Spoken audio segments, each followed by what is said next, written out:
shows a percentage next to a blue and purple fusing ball that I'll talk about later when we actually get deep into the plot. But, all you need to know is that stuff's happening. We'll find out what's up with Blaze and what's Eggman's plan this time, and blah, blah, blah, blah, blah, blah, blah. So one of the best things about Sonic Rush, the friggin' soundtrack. Oh my god, is the soundtrack glorious. Well, before I go back into that, we're back into the special stage. No, but I'll keep on. The soundtrack is done by the same composer of the guy who did, or the same composer who did the Jet Set Radio games. You know, Jet Set Radio Future. And he adds a whole bunch of bebopping, groovy techno with like vocals and stuff. Like, just listen to the special stage music. Let's do it!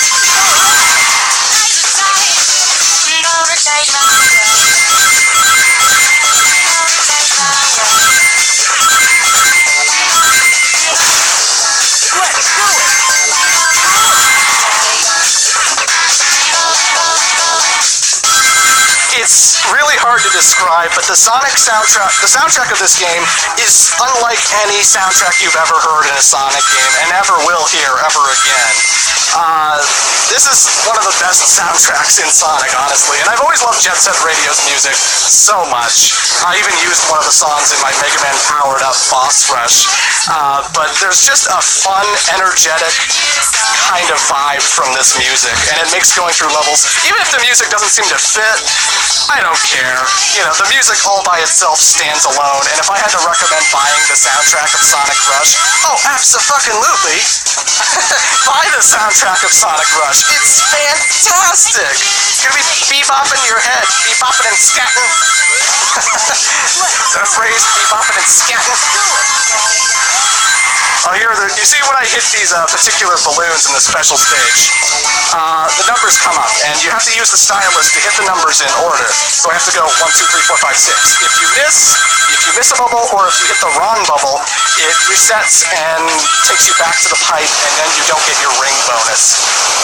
The badniks here, you have to hit with the stylus, and then Sonic will automatically homing attack them, and it doesn't show on the bottom, but at the top, you do get like 5 or 10 rings every time you homing attack one of the egg pawns.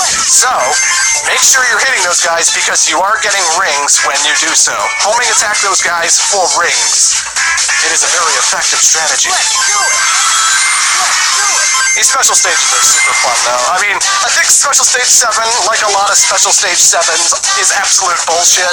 But except for Special Stage 7, these special stages are really gloriously great. And I love that Sonic Colors on DS also has something like this, but they do change it up a little bit. Oh yeah, I'll get to Colors when I get to it. And DS Colors. And Rush Adventure. And Mario and Sonic on DS, because I can now. Why not? Since I can record DS games, the world's my oyster. I can play Mega Man CX, coming soon to an LP channel near you. By near you, I mean in front of you, because you're watching it now. Oh yeah. Oh yeah. The theme of Water Palace is fantastic. It's called Back to Back. It's amazing. The theme of Leaf Storm or Leaf Jungle, or I forget which one it is, but I think that was Right There, Right On, Right There, Right On, Man in the Mail, Man in the Mail. Seriously, the soundtrack is glorious. If you haven't listened to the soundtrack, I'm going to put them in the description. That's what I'm actually going to do. If you want to hear the soundtrack pieces without my damn mouth yammering over them, I'm going to put it in the soundtrack so that you can listen and enjoy it. Because, my God, is the soundtrack great. But this is Water Palace, and as you can tell, it's underwater. So if you're not collecting air bubbles, you will find yourself drowning quite a bit. And drowning's never fun, don't you know? Oh God, there is. Can I make it? Can I make it? Can I make it? I made it! Woo! The familiar drowning music. Oh yeah. Welcome to Part 2, Zone 2, Act 2. and we are still in Water Palace, and Water Palace is your traditional underwater stage for Sonic, and I generally always hate these kinds of levels because they're slow and you can drown and they're always plotting and I don't have a very good history of underwater levels. It's not just Sonic.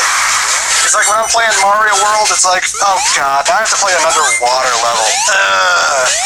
I'm playing Donkey Kong Country, and I'm like, oh god, I have to play an underwater level.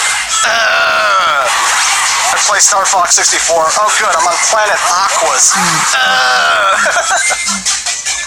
Like, look. I like water. I like drinking water. I like showering. Because you get smelly and stinky, and you don't want to be smelly and stinky. You want to be clean and good looking to the ladies, or the gentlemen, whatever you're into. And I like taking dips in the pool. I can't swim, but at least I like taking dips in a swimming pool, or at the beach, or wherever. Water's cool in real life, but in video games it's always this thing that slows you down, and it's very mellow, and you just want to fall asleep because all the excitement is gone from the level. You just want to fall asleep. But you know why Water Palace is a good level? Water Palace has a Sonic who can boost. Not the Genesis Sonic, who can't boost, who has to spin dash, and even spin dashing in water is still pretty slow. But in the Sonic Rush universe, he can just boost, and he goes through the water super freaking fast, and he doesn't stay in there too long, because he's always on the move. He's rushing. It's Sonic Rush. He's going through water slides. Woo, woo, woo, woo. Look at him go. So it's very fun. I like these levels a lot because this is like the only water level in the game, but I still don't find myself drowning too much. You will find yourself falling in bottomless pits, though. For example, where I am right now, that's all bottomless pit below me. Sonic Rush, like Sonic Advance 3 and 2, kind of likes its bottomless pits. This was a game made by Dimps. Not so much Sonic Team, but Dimps. Dimps, this is where people started to turn on Dimps and start having opinions about them that's like, God damn it, why can't Sonic Team make the handheld games? And, you know. But before we get back into that, I think we should get to our second boss fight. You won't escape this time, Eggman! Oh, wait, what kind of jacket is that? He's looking a little different. I'm sorry, I shouldn't have laughed, but you're so cruel. You taunt me by not using my full title. What? Are you out of your mind, Eggman? There you go again! But in the end, you will be destroyed by Dr. Eggman Nega! Nega. Oh boy. So, obviously, because I didn't do Sonic Rush before Sonic Rivals, some of you may be asking that question. Wait, wasn't he in Sonic Rivals? Yes, he was in Sonic Rivals. And if you're watching this chronologically after the fact, and you've never seen my Sonic Rivals LP, yeah, he'll be back for Sonic Rivals, but, Eggman Nega is not Eggman. He's not Eggman wearing a goofy costume. Eggman Nega is, in this game's universe, an alternate dimension version of Dr. Eggman. We'll be discovering as the plot goes on that that's what this plot's all about. That's kind of what Blaze the Cat is here for, and yeah, he's an alternate dimension character. He's not Eggman's descendant from the future. Why would you think that? That's silly. Anyway, this Loch Ness monster robot thing, it's alright. I always seem to get hit by this guy, and it's like, his patterns aren't so as predictable as the snake and, like, the boss coming up in Zone 3 and stuff, and, he likes to swim along the water, and sometimes he swims really low, and he actually hits your character. So sometimes you can duck under him, sometimes he seems to catch you off guard. I still really don't have a big grasp of the patterns of this boss, but at the same time, it's a very easy boss to defeat, you know? When his head pops out, you just hit it, like when he tries ground pounding you with his head. His dome will turn yellow, and then you just hit him. When he drains the water, his head will come at you. You just want to get away a little bit, and then when he's missed you, just hit the dome again, and it's all hunky-dory. story, like Finding Nemo in the water, because water level.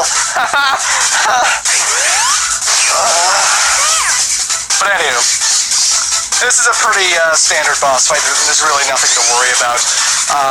And yes, Eggman Nega piloting the thing.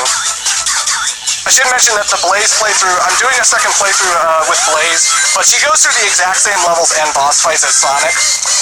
So I'm going to be doing a little bit of a different thing when we get to playing as Blaze. And I just figured I'd mention that right now. But Eggman Nega is no different from Eggman. He can be beaten inside of a giant robot just like all the others. And Sonic at least is respectful enough to call him Eggman Nega. Wait! Eggman Nega!